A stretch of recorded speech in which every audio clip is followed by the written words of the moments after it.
8 फेरों का 8वां वचन।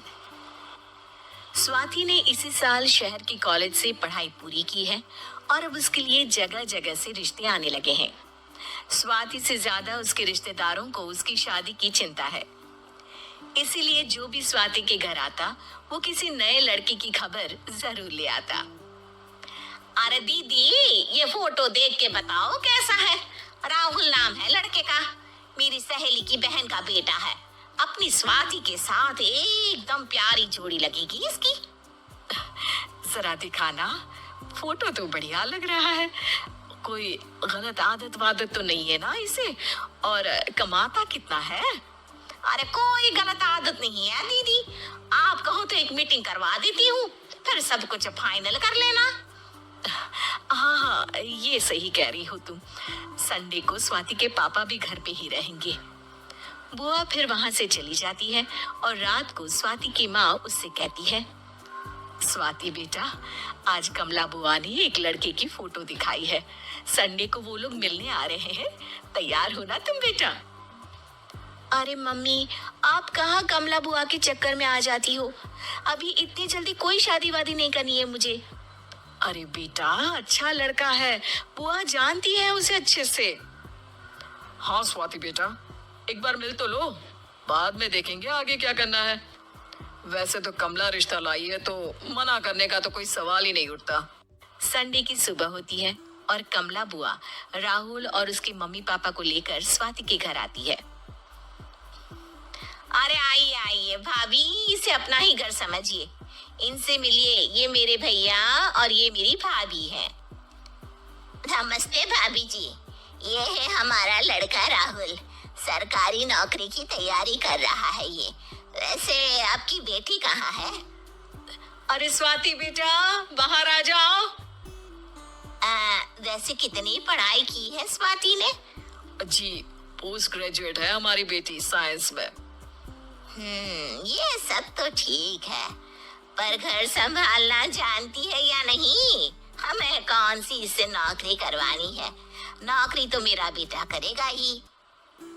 पर मैंने इतनी पढ़ाई की है और आप चाहती है कि मैं घर पर ही बैठी रहूं? अरे स्वाति बेटा, ये बड़ों की बात में तुम कहाँ बोल पड़ी? हम सब देख लेंगे क्या करना है क्या नहीं।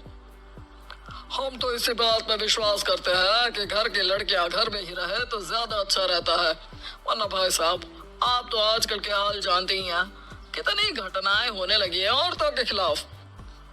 स्वाति बेटा, रसोई का काम तो पूरा जानती हो ना? शादी के बाद तुम्हें ही संभालना है वो सब। अरे बहुत अच्छा खाना बनाती है ये, आप सब लोग इसकी तारीफ करते नहीं थकेंगे।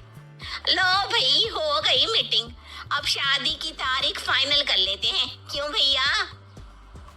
भाई, हम तो पंडित जी से चर्चा करने के बाद ही तारीख फाइनल करेंगे। सालों से हम उनकी बातें मानते हुए आ रहे हैं। लड़के वाले और कमला बुआ की बातें सुनकर स्वाति एकदम नाराज हो जाती है और उसे लगने लगता है कि शादी के बाद उसे घर पर ही बैठना पड़ेगा। लेकिन घर वालों के आगे उसकी एक नहीं चलती और उसे शादी के लिए हाँ कहना पड़ता है। शादी का दिन आ जाता है और सब मंडप में जमा होते हैं। अब फेरों का समय हो गया है, अब कन्या अपने वर से 7 वचन मांगेगी। आप किसी धार्मिक आयोजन में जाएं तो मुझे भी ले जाएंगे। आप मेरे माता पिता का भी बराबरी से सम्मान करेंगे, हमेशा मेरा साथ निभाएंगे। आपको दोनों परिवार की जिम्मेदारियां बखूबी निभानी होगी। हर जरूरी बात में मेरी भी राय लेंगे। आप सभी गलत आदतों से दूर रहेंगे। आप मेरे अलावा किसी और औरत से कोई गलत संबंध नहीं बांधेंगे। ये 7 वचन पूरे हुए, वर क्या तुम्हें ये सारे वचन मंजूर है? जी हाँ पंडित जी, मैं सारे वचन अच्छी तरीके से निभाऊंगा। अरे वाह वाह, बढ़िया तरीके से सब काम संपन्न हो गया। तो इसी के साथ विवाह संपन्न हुआ और आज से ये दोनों पति पत्नी हुए। 1 मिनट पंडित जी, अभी एक वचन लेना बाकी है। अब कौन सा वचन है बेटा? मैं अब हमेशा के लिए किसी दूसरे घर में जाने वाली हूँ, तो पति के अलावा मैं अपने सास ससुर से भी एक वचन लेना चाहूंगी। अब कहो बेटी। मैं ये चाहती हूँ कि मुझ पर किसी बात की कोई पाबंदी नहीं लगाई जाएगी।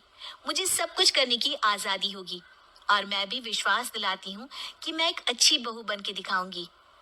स्वाति की बात सुनकर उसके सास ससुर एकदम चौंक जाते हैं और कुछ बोल नहीं पाते कि उतने में कमला बुआ बोल पड़ती है। अरे बेटा, ये भी कोई कहने की बात है? रानी बन के रहोगी तुम तो। वचन देने से पहले सोच लीजिए, क्योंकि शास्त्रों में वचन ना निभाने वालों के लिए नरक से भी बदतर सजा लिखी है।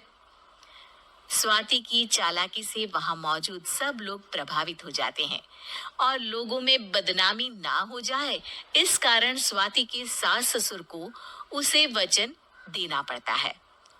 और कैसी अपशकुन वाली बातें कर रहे हैं आप पंडित जी?